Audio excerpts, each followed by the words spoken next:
विस्तृत बैठक की और 10 लाख से ऊपर चाहे निजी भवन हो, चाहे सरकारी भवन हो, चाहे अर्ध सरकारी भवन हो, उसे 1% सेस लेते हैं। उस 1% सेस से हम लोग अटल आवास, आप लोगों ने देखा होगा, यहाँ बनाया है, देखा है कि नहीं देखा? देखा है ना।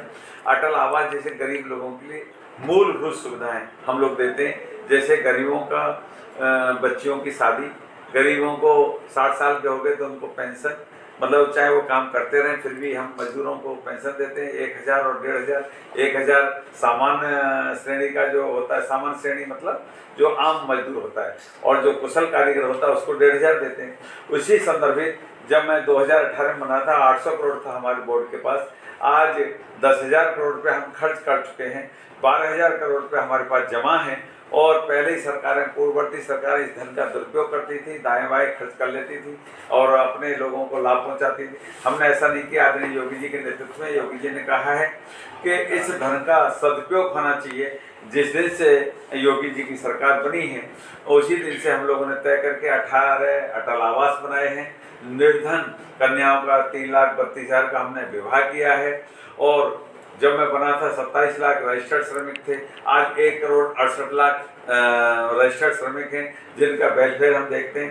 और मेरी मंशा है कि कम से कम 3 करोड़ रजिस्टर्ड श्रमिक होने चाहिए, उनको पूरी सुविधा मिलनी चाहिए। हम पे पैसे की कोई कमी नहीं है, न हमारी सरकार के पास कोई कमी है, न हमारे बोर्ड के पास कमी है।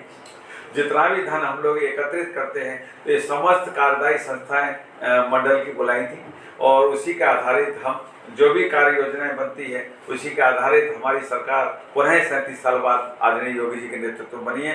क्योंकि हमने गरीबों के लाभ पहुंचाया है, गरीबों का भला किया है, वह वोट डालने जाते हैं आदरणीय योगी जी के लिए।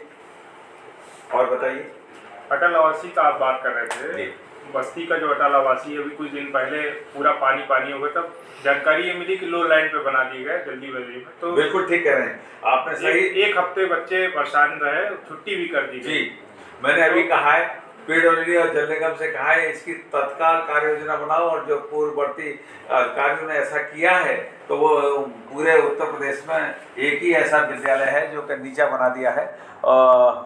उस कार्य योजना के तहत हम उनको फिर से कुछ न कुछ ऐसी व्यवस्था करेंगे, क्योंकि इंजीनियर्स और वगैरह को मैंने आज आदेशित किया है कि वहाँ पर पानी कभी ना भरे। भला ऐसा नहीं है पंपिंग सेट से हम पानी को निकाल दें और उससे काम हो जाए, नहीं, ऐसा नहीं चलेगा। इंजीनियर्स पे ही तो सवाल है। हाँ, इंजीनियर्स उस समय थे वो किस तरीके से बनाए लो लाइन पे, जबकि शुरू से ही पता था कि बिल्कुल ठीक कह रहे हैं। उनके साथ बाद में कार्रवाई करेंगे, पहले तो हम उसकी व्यवस्था कर लें, समुचित व्यवस्था कर लें, क्योंकि उसको हम उस कार्रवाई में लग जाएंगे तो ये कार्रवाई पीछे रह जाएगी। पहले क्या है कि मानव का कैसे उत्थान हो ये सोच होनी चाहिए, उसके बाद उनकी जांच बैठाऊंगा, उनकी भी जांच बैठेगी और वो दोषी होंगे, दंडित होंगे। ये आप योगी की सरकार में आप ये नहीं, माफी किसी को नहीं। तो क्या उस पर जांच कमेटी बैठाएगी? बिल्कुल जांच कमेटी बैठाएंगे। योजनाओं का लाभ अभी भी ग्रामीण क्षेत्रों के जो मजदूर हैं, श्रमिक हैं, उनको नहीं मिल पा रहा है। वो देखिए, जब तक रजिस्ट्रेशन हमारे विभाग में नहीं करेंगे तब तक लाभ नहीं मिलेगा। हमको केवल 50,000 का विदाउट रजिस्टर्ड है, बगैर रजिस्ट्रेशन के भी हम 50,000 रुपया दे सकते हैं। वो होना चाहिए मजदूर, उसका पंचनामा, उसकी FIR जरूर होनी चाहिए। उसको 50,000 पूरे उत्तर प्रदेश में सहारनपुर से लेकर देवरिया तक हम दे सकते हैं, परंतु दे तभी सकते हैं वो मजदूर है, 5 लोग आइडेंटिफाई करें उसको।